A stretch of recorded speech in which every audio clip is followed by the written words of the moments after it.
चलिए देखते हैं संक्रमण तत्व के बारे में। यूपी बोर्ड के क्लास 12th केमिस्ट्री में हर बार ये बोर्ड एग्जाम में आता है, संक्रमण तत्व क्या होते हैं या डी ब्लॉक के तत्व क्या होते हैं, ट्रांजिशन एलिमेंट्स, जिसको संक्रमण तत्व को इंग्लिश में ट्रांजिशन एलिमेंट्स कहते हैं। ठीक है, तो देखते हैं ट्रांजिशन एलिमेंट्स यानी संक्रमण तत्व क्या होते हैं। तो देखिए, ऐसे तत्व जिनका इलेक्ट्रॉनिक विन्यास करने पर उनका अंतिम इलेक्ट्रॉन बाह्य कोश के डी कक्षक में प्रवेश करते हैं, भरते हैं, उन्हें डी ब्लॉक के तत्व कहते हैं। मतलब ऐसे तत्व जिनका इलेक्ट्रॉनिक विन्यास करने पर उनका अंतिम इलेक्ट्रॉन बाह्य कोश के डी कक्षक में भरते हैं, उन्हें डी ब्लॉक के तत्व कहते हैं। और डी ब्लॉक के तत्वों को ही संक्रमण तत्व कहते हैं, यानी डी ब्लॉक के तत्व जो होते हैं उन्हीं को हम संक्रमण तत्व भी कहते हैं। एस और पी के बीच में स्थित होते हैं डी ब्लॉक के तत्व, इसलिए इन्हें संक्रमण तत्व कहते हैं। मतलब ऐसे तत्व जिनका इलेक्ट्रॉनिक विन्यास करने पर उनका अंतिम इलेक्ट्रॉन बाह्य कोश के डी कक्षक में प्रवेश करते हैं यानी भरते हैं, उन्हें हम डी ब्लॉक के तत्व कहते हैं। और डी ब्लॉक के तत्वों को ही हम संक्रमण तत्व कहते हैं, यानी जो डी ब्लॉक के तत्व होते हैं उन्हें ही हम संक्रमण तत्व कहते हैं। क्योंकि संक्रमण तत्व क्यों कहते हैं? क्योंकि ये एस तथा पी ब्लॉक के मध्य स्थित होते हैं।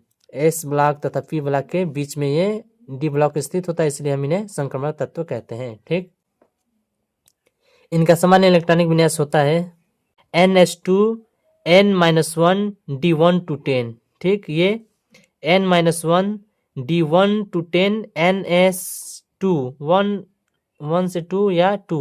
ठीक, तो इनमें से कोई आप एक या दोनों लिख सकते हैं। देखिए किस तरह से पूछेगा।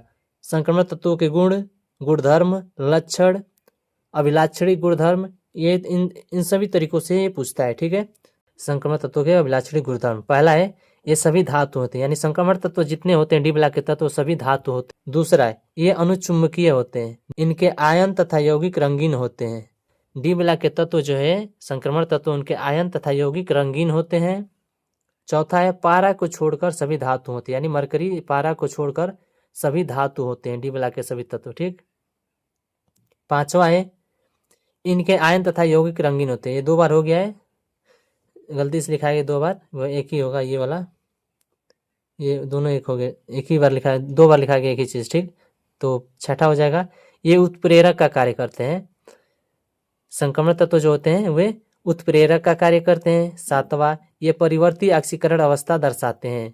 संक्रमण तत्व जो होते हैं डी ब्लॉक के तत्व वे परिवर्ती ऑक्सीकरण अवस्था दर्शाते हैं। ठीक, आठवां ये मिश्र धातु बनाते हैं। संक्रमण तत्व जो होते हैं मिश्र धातु बनाते हैं। नौवां इसमें चमकदार होते हैं, अर्थात इनमें धात्विक चालकता पाई जाती है। 10वां है इनका गलनांक तथा क्वथनांक उच्च होता है।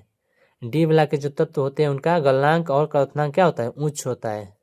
तो ये हो गया डी ब्लॉक का तत्व और उनके अभिलाक्षणी गुणधर्म।